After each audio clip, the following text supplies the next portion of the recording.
A very good morning to all of you.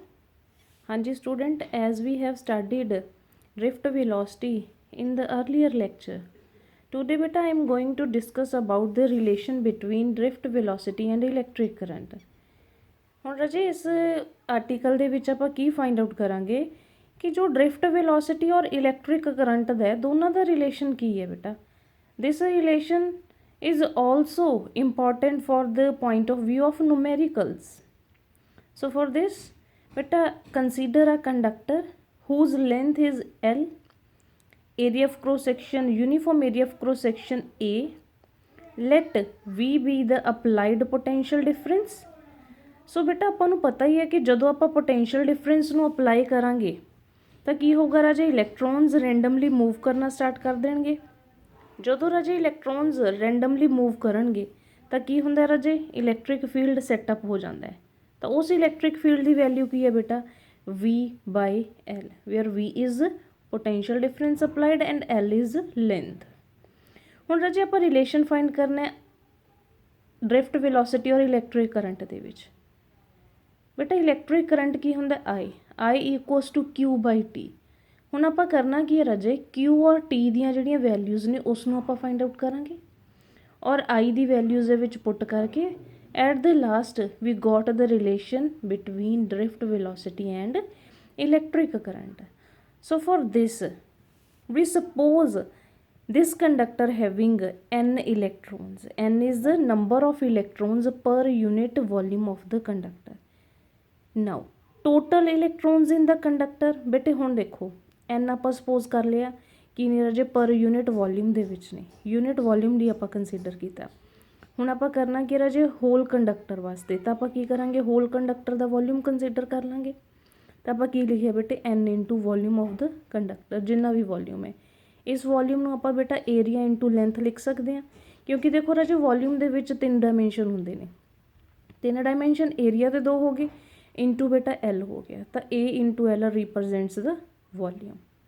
ਨਾਓ ਰਾਜੇ ਇਹ ਸਾਡਾ ਕੀ ਆ ਗਿਆ, ਟੋਟਲ ਜਿਹੜੇ ਇਲੈਕਟ੍ਰੋਨਸ ਨੇ ਸਾਡੇ ਕੰਡਕਟਰ ਦੇ ਅੰਦਰ, ਅਸੀਂ ਉਸ ਦੀ ਵੈਲਿਊ ਨੂੰ ਫਾਈਂਡ ਕਰ ਲਿਆ. ਹੁਣ ਰਾਜੇ ਅਗਰ ਹਰ ਇੱਕ ਇਲੈਕਟ੍ਰੋਨ ਤੇ E ਚਾਰਜ ਹੈ ਬੇਟੇ ਤਾਂ ਟੋਟਲ ਚਾਰਜ ਕਿੰਨਾ ਹੋਊਗਾ. ਟੋਟਲ ਚਾਰਜ ਨੂੰ ਆਪਾਂ ਰਿਪਰਜੈਂਟ ਕੀਤਾ ਕੈਪੀਟਲ Q ਦੇ ਨਾਲ. ਤਾਂ ਟੋਟਲ ਚਾਰਜ ਕਿੰਨਾ ਹੋਊਗਾ ਕਿ ਜਿੰਨੇ ਸਾਡੇ ਕੋਲ ਇਲੈਕਟ੍ਰੋਨਸ ਨੇ ਉਸ ਨੂੰ ਇਲੈਕਟ੍ਰੋਨਿਕ ਚਾਰਜ ਦੇ ਨਾਲ ਆਪਾਂ ਕੀ ਕਰ ਦਾਂਗੇ, multiply. then we get the value of total charge. ਤਾਂ ਹੁਣ ਦੇਖੋ ਰਾਜੇ I ਇਕੁਅਲਸ ਟੂ ਕੀ ਸੀਗਾ, Q/T. ਤਾਂ Q ਕੀ ਸੀ ਬੇਟੇ, ਟੋਟਲ ਚਾਰਜ. ਤਾਂ ਉਸ ਟੋਟਲ ਚਾਰਜ ਦੀ ਆਪਾਂ ਵੈਲਿਊ ਨੂੰ ਕੀ ਕਰ ਲਿਆ ਰਾਜੇ, ਫਾਈਂਡ ਆਊਟ ਕਰ ਲਿਆ. ਹੁਣ ਆਪਾਂ ਕੀ ਕਰਾਂਗੇ ਰਾਜੇ, T ਦੀ ਵੈਲਿਊ ਨੂੰ ਫਾਈਂਡ ਆਊਟ ਕਰ. ਸੋ ਫॉर ਟਾਈਮ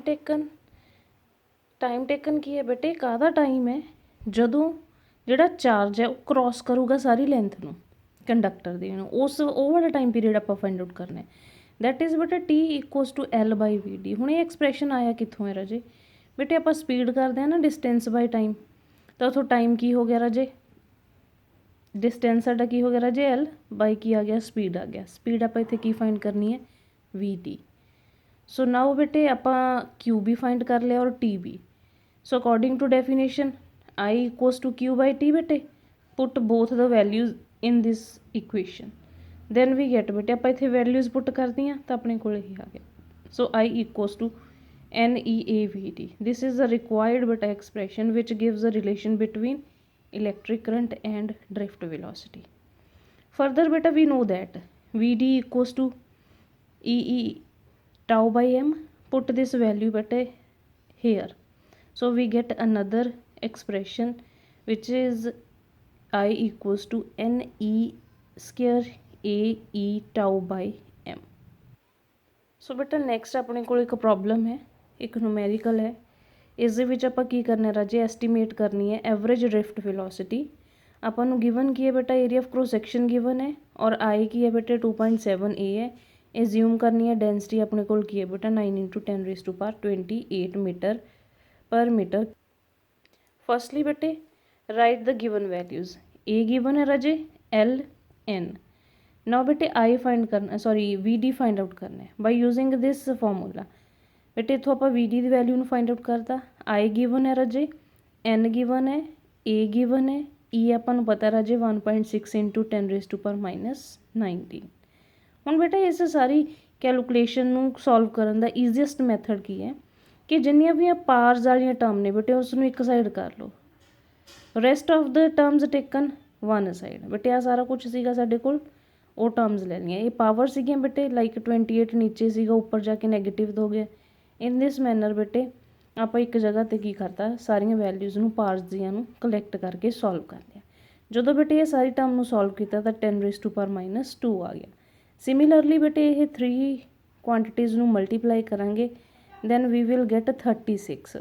ਹੁਣ ਰਾਜੇ ਇਸ ਰੇਸ਼ੀਓ ਨੂੰ ਡਿਵਾਈਡ ਕਰਕੇ ਇਹ ਆਂਸਰ ਆਇਆ ਆਪਣੇ ਕੋਲ 10⁻² ਐਜ਼ ਇਟ ਇਜ਼।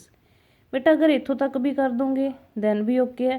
ਅਗਰ ਇਸ ਨੂੰ ਹੋਰ ਇਲੈਬੋਰੇਟ ਕਰਨਾ, ਥੋੜ੍ਹਾ ਸਿੰਪਲੀਫਾਈ ਕਰਨਾ ਹੈ ਤਾਂ ਆਪਾਂ ਇਸ ਇਵੇਂ ਲਿਖ ਸਕਦੇ ਹਾਂ। 10⁻³ ਨੂੰ ਹਟਾ ਕੇ ਬੇਟੇ ਆਪਾਂ ਮਿਲੀ ਲਗਾਤਾ ਤਾਂ ਆਪਣੀ ਡ੍ਰਿਫਟ ਵੈਲੋਸਿਟੀ ਦੀ ਜਿਹੜੀ ਵੈਲਿਊ ਸੀ ਬੇਟੇ ਇਹ ਆ ਗਈ। ਤਾਂ ਇਸ ਟਾਈਪ ਦੇ ਬੇਟਾ ਨੂਮੈਰੀਕਲਸ ਨੇ ਜਿਹੜੇ ਉਹ ਆ ਸਕਦੇ ਨੇ ਤੁਹਾਡੇ ਐਗਜ਼ਾਮਸ ਦੇ ਵਿੱਚ। ਸੋ ਇਹ ਸਾਰਾ ਸੀਗਾ ਬੇਟੇ ਡ੍ਰਿਫਟ ਵੈਲੋਸਿਟੀ ਦਾ ਕਨਸੈਪਟ ਸੀਗਾ, ਔਰ ਰਿਲੇਟਡ ਆਪਾਂ ਨੂਮੈਰੀਕਲ ਵੀ ਹੈ ਜਿਹੜਾ ਡਿਸਕਸ ਕਰ ਲਿਆ।